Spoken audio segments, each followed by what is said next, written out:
মুসা রে আল্লাহরে জিগাইবানি, আমি গরিব মানুষ, আমি ভালো কিছু কিনতে পারি না, ছেলে মেয়েকে ভালো কিছু খাওয়াইতে পারি না, ভাঙ্গা ঘর, এত গরিব, ভালো করে ঘর বানাইতে পারি না।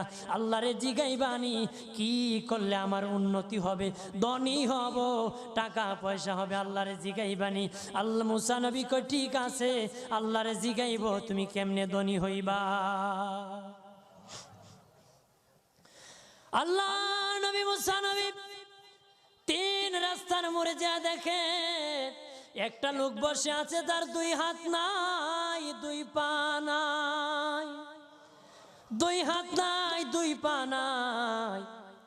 ওই লোক ডাক দিয়া কয় মুসা রে জীবনে কোনোদিন নিজে হাঁটতে পারি নাই, নিজ হাতে খেতে পারি নাই, কেউ খাওয়াইলে খাই নতুবা উপবাস থাকি, বৃষ্টি আসলে ভিজি, সেখানে আমি